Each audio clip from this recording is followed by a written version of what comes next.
The snow was still falling when I got home from the hospital. I sat in the driveway for a long time. The engine was off. I didn't move. 63 years old, and I had never felt that kind of quiet before. My wife, my Eleanor, had been gone for 4 hours, and I hadn't called anyone yet. Not because I forgot. Because some part of me already knew what their reactions would be, and I wasn't ready to hear it. Not that night. Not with the snow falling the way it was, soft and slow, covering the street like it was trying to put the whole world to sleep. Eleanor and I had been married for 38 years. We met at a church potluck in Moncton in 1986. She'd brought a blueberry buckle, and I'd eaten 3 pieces of it before I even knew her name. She laughed when I told her that years later. She said she knew right then that I was a man with no self-control. She was probably right. But somehow she married me anyway. We built everything together, a modest house in Dieppe, a small landscaping business I'd started with a second-hand truck and 2 employees. Over 20 years, we grew it to 14 crews, commercial contracts with 3 municipalities, and a reputation I was genuinely proud of. Eleanor kept the books. Eleanor answered the phones in the early years. Eleanor sat beside me at the kitchen table at 11 o'clock at night, going over invoices when the kids were in bed. We had 2 children. Our son, who I'll call by the name his mother gave him, Alec, was 40 now. Our daughter, Joelle, was 37. They had grown up watching us work, watching us sacrifice, watching us put every extra dollar back into something that was supposed to belong to all of us one day. That was the plan, anyway. That was always the plan. Eleanor was diagnosed with ovarian cancer in February, 2 years before she died. Stage 3. The oncologist at the Moncton hospital was kind, direct, didn't sugarcoat. Eleanor appreciated that. She was not a woman who liked things sugarcoated. She cried once, that first evening after the appointment, sitting at the kitchen table with her hands wrapped around a mug of tea she never drank, and then she straightened her back and said, "All right, what do we do next?" That was Eleanor. The treatment was hard. The kind of hard that changes a person's face. She lost her hair in April. She lost weight she didn't have to lose. There were mornings she couldn't get out of bed, and afternoons she'd push herself to the backyard just to sit in the sun for 20 minutes, because she said the sun still felt like something good. I drove her to every appointment. I learned to cook the things she could keep down. Plain rice, soft poached eggs, soup from scratch because the canned stuff made her nauseous. I learned to be quiet in a way I'd never been quiet before, because sometimes she just needed someone to sit beside her and not say anything. Alec visited 3 times in 2 years. His wife didn't like the drive. They lived in Calgary now, had been there for 6 years, and every time I mentioned coming home he had a reason why it wasn't a good time. I stopped pushing after a while. Eleanor told me to stop pushing. She said, "Don't beg people to love you, it doesn't work and it makes you feel worse." Joelle was closer, physically. She and her boyfriend lived in Fredericton, less than 3 hours away. She came more often than her brother, but more often is a relative thing. She came maybe once every 2 months. She'd stay for a few hours, eat whatever I'd made, tell her mother she looked good when her mother clearly did not look good, and then drive back. She was not unkind, exactly. She was just absent, even when she was in the room. I noticed that Eleanor stopped asking when they were coming. At some point, she just stopped asking. The last 3 months were the hardest. Eleanor moved to palliative care in September, and I was there every single day. I brought her things from home, her reading glasses, a soft blanket she'd had since before we were married, a photograph of the 2 of us at Parley Beach in 1991, sunburned, and laughing at something I can't remember anymore. She kept that photo on the tray beside her bed. Alec flew in once. He stayed 4 days. He spent a lot of those 4 days on his phone in the hallway, talking about work. His mother asked him once if he'd gotten the promotion he'd mentioned in the spring. He said not yet, and then changed the subject. He left on a Tuesday. Eleanor watched him go and didn't say anything for a long time. Then she looked at me and said, "He doesn't know how to be here. He never did." I didn't argue with her. You don't argue with someone who's dying about things that are true. Joelle came the week before Eleanor passed. They had a long talk, just the 2 of them, and I waited in the hallway. I don't know everything that was said. Eleanor never told me and I didn't ask. When Joelle came out, her eyes were red, and she hugged me for a long time, which surprised me, because Joelle was not usually a hugger. She said, "She's something else, Dad. She really is." And I said I knew. I said I'd always known. Eleanor passed on a Thursday evening in November. It was peaceful, the nurse told me. She went in her sleep. I had stepped out to get coffee just 10 minutes and she was gone when I came back. I sat beside her for a long time before I told anyone. I held her hand. It was still warm. Then I drove home in the snow and sat in the driveway. I called Alec first. He picked up right away, which surprised me. I told him. He was quiet for a moment, and then he said, "I'm really sorry, Dad." He sounded like he meant it. He said he'd look at flights. I said the funeral would be Monday. He said he'd try. I called Joelle next time, she cried. She asked what she could do. I said, just be there Monday. She said, of course, obviously, she'd be there. She said she loved me. I made the arrangements the next day. Eleanor had been very specific about what she wanted. No fuss, no big reception, just the church we'd attended for 30 years, a simple service, and then a small gathering at the house afterward for anyone who wanted to come. She'd even written down the hymns she wanted. I had them in a folder she'd made back in August, when she was still clear-headed enough to plan. That was the kind of woman she was, making it easier for me even at the end. I confirmed everything with the church. I called her sister out in Prince Edward Island, who said she'd drive over Sunday night.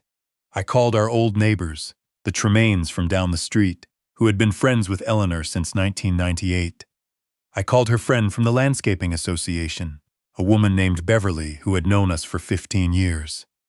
People said they were coming. People asked what they could bring. People said all the right things. I did not hear from my son. Saturday afternoon, I sent him a text asking about the flight. He replied that evening, "Something came up at work, Dad. I'm really sorry. I'll try to find another time to come." I read that message 4 times. Then I put the phone face down on the counter and went to sit in the living room in the dark for a while.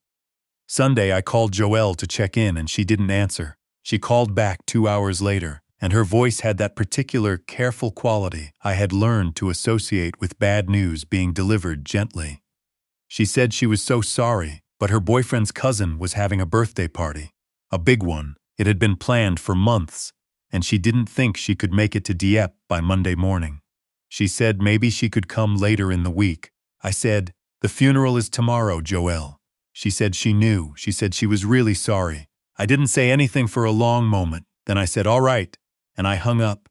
I went to my wife's funeral on Monday morning alone. Eleanor's sister was there. The Tremaines were there. Beverly was there. The pastor was there. 7 people in a church that could hold 200. 7 people to say goodbye to a woman who had given 38 years of herself to a family that couldn't be bothered to show up. I sat in the front pew by myself. I listened to the hymns Eleanor had chosen. I looked at the photograph the funeral home had placed on the easel, the one from our 25th anniversary, Eleanor in a blue dress, smiling like she was keeping a wonderful secret. I kept my hands folded in my lap and I did not cry, not then. I think I was past crying by that point. I think I had moved into something else, something quieter and harder that I didn't have a name for yet. Eleanor's sister held my hand during the final hymn. I was grateful for that. We went back to the house afterward, the 7 of us. I had made a ham, a pot of soup, a loaf of bread. Eleanor would have wanted food. Eleanor believed that food was how you told people they mattered. We sat at the kitchen table and talked about her. Beverly told a story about Eleanor at a landscaping conference in Halifax in 2014, arguing with a city procurement officer about contract terms with such calm precision that the whole room went quiet. Eleanor's sister talked about their childhood in Shediac, the summers at their grandmother's house, the way Eleanor had always been the one who organized everything, who remembered everything, who held the whole family together. That was exactly her. My children did not come that day. They did not send flowers. They did not send a card. They did not call. 3 days after the funeral, Alec called. He said again that he was sorry about missing the service. He said work had been brutal. Then, and this is the part I still think about, the part that settled something permanently in my chest, he said, "I was actually hoping we could talk about the business, Dad. I know it's not the best timing, but I've been thinking, now that things are going to be different, it might make sense to talk about how the assets are structured, for everyone's sake." I said, "What do you mean for everyone's sake?" He said he just meant the business, the property, all of it. He said he and Joelle had talked and they wanted to make sure everything was clear. He said he didn't want there to be any confusion down the road. I said, "There won't be any confusion, Alec." He said that was good, that was all he was asking. I said, "When you figure out when you can come home to visit your father, let me know." And I hung up. Joelle arrived that Friday. She drove up from Fredericton, which I'll give her credit for. She stood at the door with a casserole dish and an expression that was trying very hard to be sorry. I let her in. I made coffee. She put the casserole in the fridge and sat at the kitchen table. She looked around the house the way people look around a place when they're calculating something. I noticed it. I'm 63 years old, and I've been in business for 30 years. I notice things. She talked for a while about her mother, said some things that were true and kind. Then she shifted in her chair and said she'd been thinking about the house. She said she knew this was painful timing, but she'd spoken with someone. She didn't say who mentioned that it might be worth thinking about the property value, given the market in Dieppe right now. She said Alec agreed. She said they just wanted me to be comfortable and not to be burdened by a big house alone. I looked at her for a moment. Then I said, "I'm not burdened, Joelle." She said she just wanted me to know they were thinking about me. I said, "That's very considerate given that you missed your mother's funeral for a birthday party." The table went quiet. She opened her mouth and closed it again. I stood up and refilled my coffee cup. My hands were steady. I was surprised by how steady they were. She left an hour later. She said she'd call me soon. I said fine. I walked her to the door and watched her drive away, and then I went back inside and sat at the kitchen table and looked at the photograph of Eleanor on the counter, the one from Parley Beach. And I thought about a conversation I'd had with a man named Douglas Pattinaud, a lawyer out of Moncton I'd been working with for the past 14 months. Eleanor and I had been to see him together back in September of last year, before the diagnosis got bad. We'd been talking about estate planning for a while, something responsible people do when they get into their 60s and have assets worth protecting. Douglas was thorough and practical and didn't make us feel morbid for having the conversation. We'd talked about the business, the house, the RRSP accounts, Eleanor's small inheritance from her mother's estate, and we had talked about our children. Not with bitterness, not then. Just with the clarity that comes when you sit across from a lawyer and have to say out loud what you actually believe to be true. And what I believed to be true, what Eleanor believed, and she told Douglas so directly, was that Alec and Joelle were adults who had made their choices. They had both borrowed money from us over the years. Alec had asked for $40,000 when he was getting started in Calgary, a loan he had never made any effort to repay. Joelle had borrowed $12,000 for a renovation she said would increase the value of her condo. We had never seen that money again either. We didn't begrudge them the money, not exactly. But it told us something about how they saw what was ours, like it was already theirs, like waiting was just a formality. Douglas had helped us set up a trust, what he called an inter vivos trust, that held the business, the property, and the majority of our liquid assets. Eleanor was a co-trustee until she passed. I was the remaining trustee. The beneficiaries were not our children. The primary beneficiary was the Hospice Moncton Foundation, which had provided Eleanor with care that I cannot adequately describe with words. The secondary beneficiaries were 2 scholarships, one at the Université de Moncton, one at Mount Allison, set up in Eleanor's name for students studying environmental science, because Eleanor had loved the land the way I had never quite managed to, and she'd always said she wished she'd studied it. The house was addressed separately, a life estate arrangement that allowed me to live in it for the rest of my life, after which it would also transfer to the foundation. My children would receive the original amounts of what they had borrowed, formally documented as settled debts, and nothing further. Douglas had explained everything clearly. He had made sure I understood what I was doing. He had also told me gently that this was a perfectly legal and not uncommon decision, and that I should not feel that I owed anyone an explanation. I did not feel that I owed anyone an explanation. A month after Joelle's visit, Alec flew into Moncton. He didn't tell me he was coming until the day before, which I thought was interesting. He showed up on a Saturday morning, looking well-dressed and rehearsed. He brought me a bottle of scotch, which was a nice gesture. He sat down at the kitchen table, the same table where his mother had kept the books for 15 years, where we'd signed the papers for our first commercial contract. where Eleanor had made her lists and her plans and her careful, loving arrangements. And he said he was sorry he hadn't been around more. He said losing his mother had hit him hard. He said he'd been processing. I listened. I nodded. I poured us each a small glass of the scotch. Then he said he wanted to talk about the will. He said he knew it was sensitive, but he and Joelle had some concerns. He said they thought it was important for the family to be transparent, especially now, and that they'd like to know how things were structured, what the timeline looked like, what the plans were for the business. I let him finish. Then I said, the business is held in trust. The house is held in trust. The majority of the estate designated to the hospice and 2 scholarships in your mother's name. I said it calmly and clearly, the way Douglas had helped me rehearse it, because Douglas had suggested, wisely, that I would probably need to say it out loud at some point, and that I should be ready. Alex stared at me. He said, "You're not serious." I said I was. He said, "Dad, you can't just, we're your kids." I said, "Yes, you are." He said that what I was doing wasn't fair. He said Joelle would be devastated. He said I was making a decision out of grief that I would regret. He said I should talk to someone, to a counselor, to another lawyer, that what Douglas had set up might not even be valid. I said, "I've had 14 months to make this decision.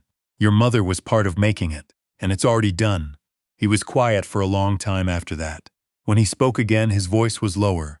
He said, "Was this because of the funeral?" I looked at him. I said, "Among other things." He left that afternoon. He didn't take the scotch. Joelle called 2 days later. She cried. She said it wasn't right, that I was punishing them for things that were complicated, that life was complicated, that I didn't understand the pressure they were both under. I let her talk. When she was finished, I said, "Your mother's sister drove 4 hours from PEI in November to sit in that church. Your mother's old colleague took a day off work. The Tremaines, who are both in their 70s, made a pot of soup and brought it to the house. Your mother died, Joelle, and you went to a birthday party." She didn't say anything after that. I said, "I'm not doing this out of anger. I want you to know that. I'm doing it because your mother spent 38 years building something real, and I intend to make sure it goes somewhere it will do some good." She hung up. That was 8 months ago. Alec has called twice since then. Once to mention he'd spoken to his own lawyer. Once to say he hoped I was doing well. Joelle sends me texts sometimes, short ones, checking in. I reply to them. I'm not trying to be cold. I'm just done pretending. I go to the hospice on Thursdays to volunteer. It was Eleanor's sister who suggested it. She said Eleanor would have liked that. She was right. I sit with people who are going through what Eleanor went through, and sometimes I read to them, and sometimes I just sit there, which is its own thing, its own kind of company. I have learned that being present is the whole job. That's all it ever was. Last Thursday, a woman in her late 50s asked me what I was reading. I had Eleanor's copy of The Stone Angel in my lap. Eleanor had always said it was the most Canadian book ever written, which I think was her way of saying it was about stubbornness and pride and the cost of both. I told her the title. She said she'd read it in high school. She asked if it was any good. I said I thought it was honest. I said that was the closest thing to good, in my experience. She nodded like she understood that. I drove home through the snow. Another November, same quiet streets, and I stopped at the cemetery on the way I always do now on Thursdays. I cleared the bit of ice that had built up along the base of the stone. I stood there for a while with my hands in my pockets, and I told Eleanor about the woman in the book. I told her the scholarships had their first recipients in September. 2 students, one in environmental studies at Mount Allison, one in ecology at l'Université de Moncton. I told her the hospice had sent a letter that was framed now on the wall of the study, next to the photograph from Parley Beach. The wind picked up a little. It moved through the bare trees at the edge of the cemetery, the kind of sound that doesn't ask for anything. I said, "I think you would have liked how it all turned out." Then I got in the truck and drove home through the snow, and I made myself a pot of soup from scratch, and I ate it at the kitchen table in the quiet, and it was enough.